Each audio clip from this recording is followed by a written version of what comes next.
Olá, bem-vindos a mais uma conversa nossa aqui.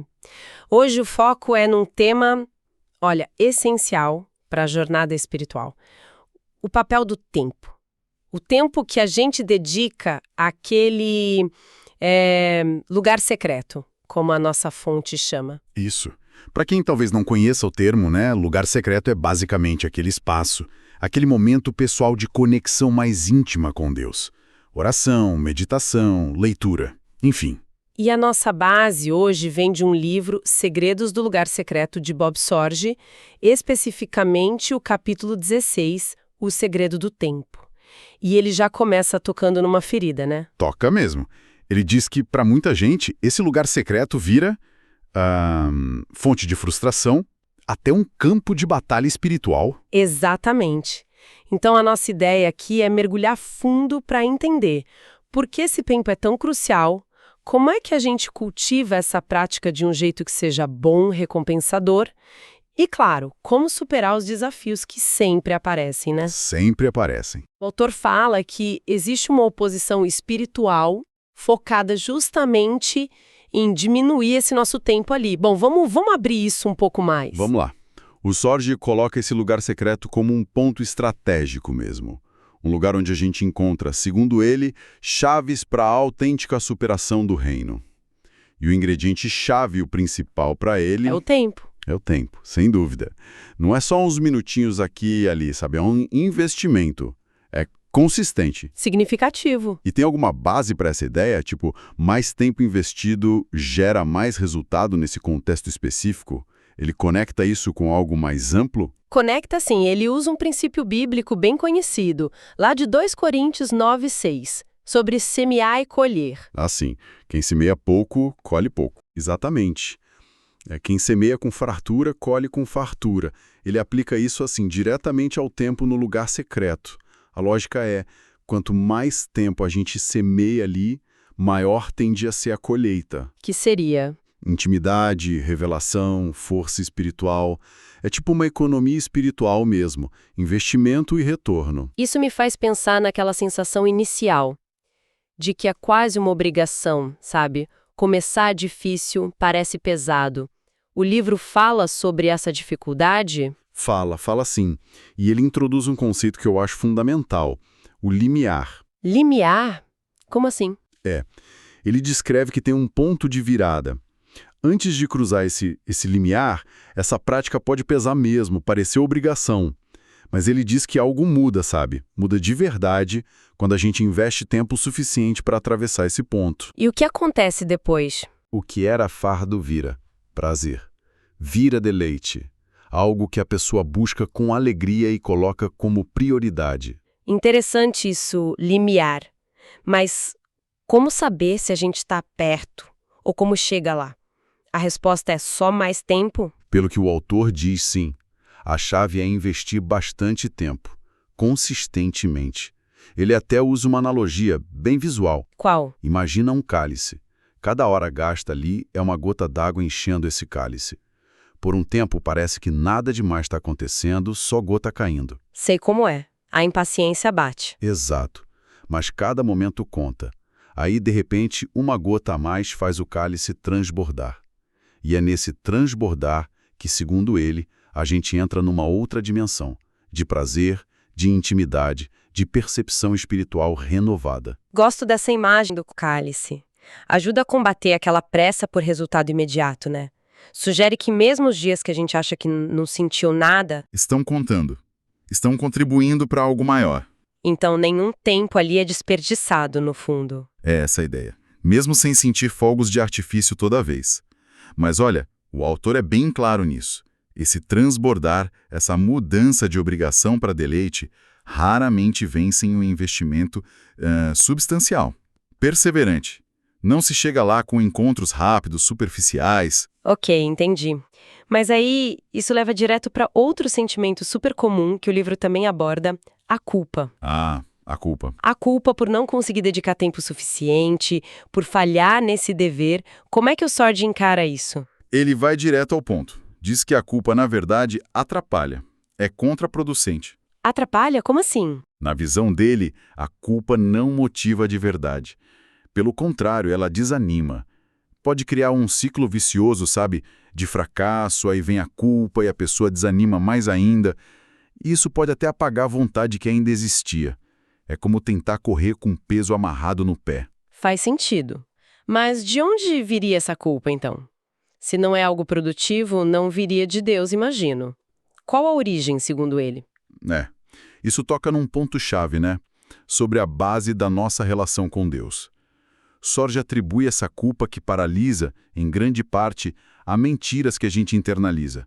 Mentiras que ele diz virem do adversário espiritual. E qual seria a principal mentira nesse caso? A ideia de que Deus está sempre decepcionado, chateado com a gente por não cumprir uma suposta cota diária de tempo com ele. E por que isso é uma mentira, na visão dele? Porque, pela teologia que ele apresenta, que é bem baseada no Novo Testamento, a nossa aceitação por Deus não depende do nosso desempenho. Ah, entendi. Não é por quanto a gente ora ou lê a Bíblia. Exato. Não depende de nenhuma obra nossa. A aceitação vem só pela fé em Jesus Cristo, naquilo que ele fez. O desempenho perfeito de Cristo é que conta para nós, para quem crê. Então, essa ideia de ter que pagar pelo acesso a Deus, com minutos no relógio, seria uma distorção da graça. Certo. Então, não é que Deus fica cobrando esse tempo da gente. Mas e o desejo de Deus por ter comunhão conosco? Como fica isso? Olha, a perspectiva que o Sorge traz é transformadora. Ele diz que Deus não estaria decepcionado com a gente, mas decepcionado pela gente. Quando a gente negligencia esse espaço de intimidade. Decepcionado pela gente. Ele usa a imagem de Deus como nosso maior fã, alguém que torce muito por nós. Então, quando a gente deixa de ir ao lugar secreto, Deus, por nos amar, veria tudo que a gente está perdendo, sabe?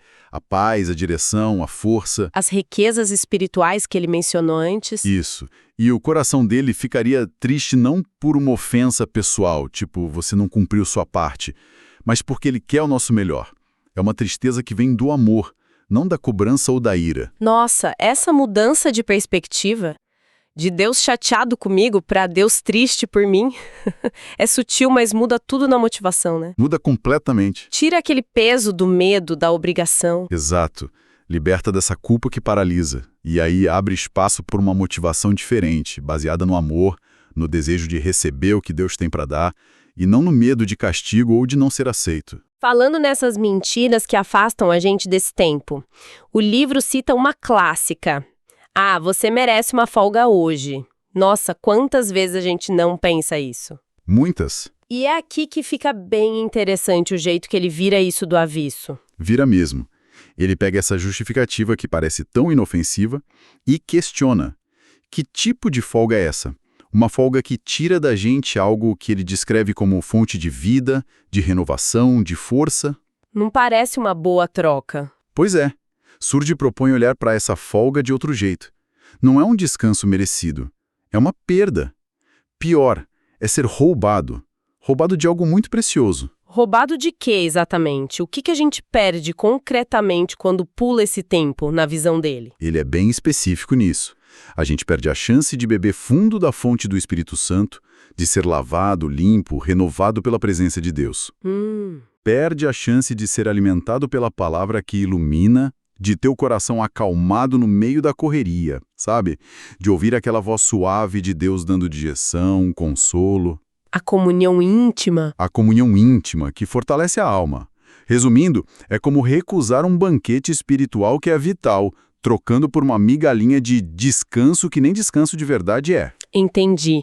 Então, se a culpa não é a resposta certa quando a gente percebe essa perda, qual seria a reação produtiva? O que ele sugere? No lugar da culpa que joga a gente para baixo, ele sugere uma indignação. Uma indignação justa. Indignação? Como assim? Se sentir enganado, sabe? Perceber que a gente foi levado a trocar algo de valor imenso por uma coisa boba.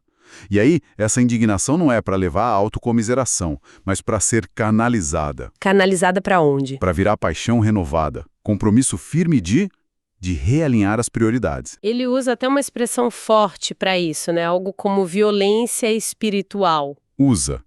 E é bom entender o contexto, né? Não é para ser agressivo com os outros, claro. É para descrever uma determinação interna, assim, feroz.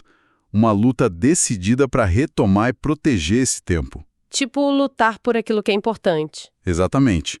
A ideia é de não aceitar passivamente ser roubado, mas lutar ativamente pelas prioridades espirituais.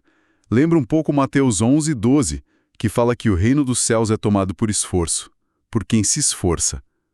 É uma paixão determinada. Entendi. Sair da culpa passiva para uma ação determinada. E na prática, como essa determinação vira ação? O livro dá conselhos mais concretos sobre como fazer isso? Dá sim. A partir dessa mudança de mentalidade, vem os conselhos práticos. E um ponto que ele bate muito na tecla é a importância de separar uma parte específica e consistente do dia para esse encontro. Um horário fixo. Mais ou menos isso. Para muita gente que, segundo ele, descobriu essa profundidade no lugar secreto, ter essa disciplina de horário foi fundamental, principalmente no começo. Mas isso não vai contra a ideia de espontaneidade na fé, que muita gente valoriza? Por que essa disciplina de horário seria tão chave? Olha, se a gente junta com o resto do que ele fala, a espontaneidade, que parece legal, muitas vezes acaba resultando em quase nada de tempo dedicado na correria do dia a dia. Verdade. A intenção fica, mas a prática... Exato. A disciplina inicial, mesmo que pareça meio forçada, meio não espiritual no começo, é como o trilho que leva o trem para o destino, sabe? Para muitos, foi essa estrutura que ajudou a perseverar até cruzar aquele limiar e encontrar o prazer de verdade. E o horário em si faz diferença? Manhã, noite? Aí varia para cada um, né? Mas a consistência parece ser o ponto principal. E além da consistência no horário, tem mais alguma dica prática? Tem outra bem valiosa. A ideia de aumentar gradativamente o tempo. Ninguém espera que alguém que mal consegue ficar 5 minutos ali vá passar para 1 hora de um dia para o outro. Seria irrealista, né? Totalmente. A ideia é começar onde a pessoa está. Talvez com 10, 15 minutos. E aí, conforme vai ganhando fôlego espiritual, tentar aumentar um pouquinho. 20, 30 minutos. E como um treino mesmo. Exato. Esse aumento gradual é como um treino físico. Vai desenvolvendo o que o Sorg chama de força espiritual, a capacidade de permanecer na presença de Deus. Eu gosto muito dessa analogia do atleta que ele usa no livro, faz todo sentido para mim. É ótima, né? Ninguém corre uma maratona de primeira, ainda mais vinda do sedentarismo. Tem que construir resistência, dia após dia, 1 quilômetro a mais hoje, um ritmo um pouquinho mais forte amanhã. Isso. E dá para ver o desenvolvimento da nossa capacidade espiritual do mesmo jeito. Começa com o que a gente consegue. Com o que a gente consegue gerenciar, sim. E com persistência, com a ajuda de Deus, a gente vai expandindo essa capacidade de ficar ali, de se concentrar, de ouvir, até que o que era um esforço danado vira... O deleite. O deleite, algo que a gente não quer mais perder. O livro chega a dar algum exemplo disso, de alguém que passou por esse processo? Ele menciona rapidamente um caso de um irmão que ele conheceu que tinha uma dificuldade enorme de concentração, quase como... Ele descreve como uma desordem de déficit de atenção espiritual. Nossa! Tinha muita dificuldade para ficar mais tempo em oração, em estudo, mas o Sorg não viu isso como um limite final, sabe? Viu como uma oportunidade, uma necessidade de amadurecer ali, de desenvolver essa capacidade. Era um músculo espiritual que precisava ser exercitado. E para reforçar essa ideia do exercício, do desenvolvimento, tem aquela citação do Salmo, né? Sobre correr. Tem, Salmo 119, verso 32. Corro pelo caminho que os teus mandamentos apontam, pois me deste maior entendimento. Ou tem outra tradução que fala, pois me alargaste o coração. Alargaste o coração? É lindo isso.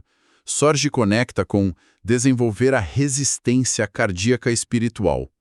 Assim como o corredor fortalece o coração físico para aguentar mais, a gente pode pedir a Deus e se esforçar também para aumentar a capacidade do nosso coração espiritual. Que seria a nossa capacidade interna. Isso.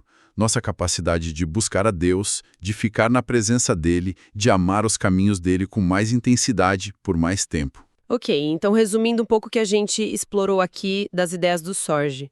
O tempo não é só um detalhe, é central. Fundamental. Existe esse limiar para o cruzar, do dever para o prazer, E a chave é investir tempo consistentemente. Bastante tempo. A culpa não ajuda, é um obstáculo. Melhor trocar pela indignação, que motiva, ao perceber o que se perde. Indignação justa para realinhar as prioridades. E na prática, a disciplina de ter um tempo para isso e crescer aos poucos, como um atleta mesmo, são as ferramentas para desenvolver essa capacidade espiritual. Acertei? Perfeito. São esses os pilares que ele apresenta para cultivar uma vida rica no lugar secreto. Não é mágica, né?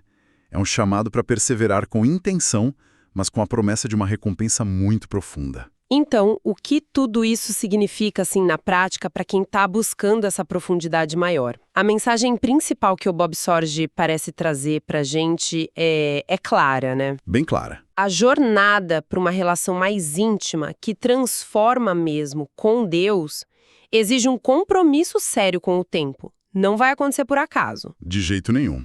É esse investimento pensado, constante, crescente, que vai capacitar a gente a superar as distrações, as resistências, tanto de dentro quanto de fora, e aí sim descobrir as riquezas que ele diz que estão lá, disponíveis nessa conexão vital. Bom, revisamos então a ideia central dessa nossa conversa de hoje, né? Inspirada lá no livro Segredos do Lugar Secreto. Esse valor que não dá para substituir de dedicar tempo de qualidade consistente, crescente para o nosso lugar secreto. É o caminho para uma conexão espiritual mais funda e que realmente vale a pena. Exato.